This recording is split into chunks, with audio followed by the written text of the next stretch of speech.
বন্ধুরা, তোমাদেরকে বন্দনা ইউটিউব চ্যানেলে অনেক অনেক স্বাগত। আশা করি তোমরা ভালো আছো। তো আমি তো অনেক ভালো আছি। তো পুকুর ঘাটে এসেছি বাসন ধুতে।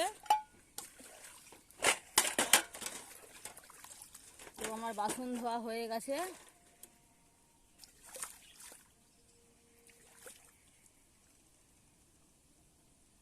ও মনে হচ্ছে জলে গা ডুবিয়ে বসে থাকি বন্ধুরা।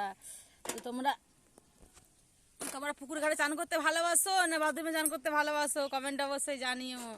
তো আমার পুকুরে চান করতে খুবই ভালো লাগে, কিন্তু ভয় লাগে। ছোট থেকেই আমি পুকুরে একা চান করি না, যদি কেউ থাকে তাহলে পুকুরে চান করি, নইলে আমি পুকুরে চান করি না। তো বন্ধুরা দেখো পুকুরটা কত বড়, দেখাচ্ছি।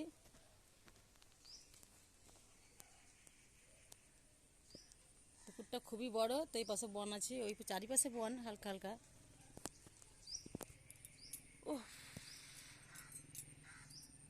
তো দেখো এই যে আমার বাসনগুলো ধোয়া হয়ে গেছে। তো কে বসে আছে দেখো, তোমার দাদা ভাই আর আমার পাখিগুলো বসে আছে। তো বাড়ির মধ্যে টিকা যাচ্ছে না, এত গরম। বাড়ির মধ্যে প্রচণ্ড গরম, টিকা যাচ্ছে না। অ্যাডভেস্টারে তাপ নামছে হু হু করে, তার জন্য আমরা পুকুর ঘাটে এসে বসে থাকি। এইখানটা একটু জল হাওয়াটা পাওয়া যায়। তো বন্ধুরা তোমরা কোথা থেকে ভিডিওটা দেখছো অবশ্যই কমেন্টে জানিও, ভালোবাসা দিও। তো আমার কমেন্ট বক্সটা খারাপ হয়ে গেছে, আমি তোমাদের হয়তো কমেন্টে রিপ্লাই দিতে পারি না। তো চেষ্টা করছি কমেন্ট বক্সটা ঠিক করার জন্য, যদি ঠিক হয়ে যায় খুব ভালো।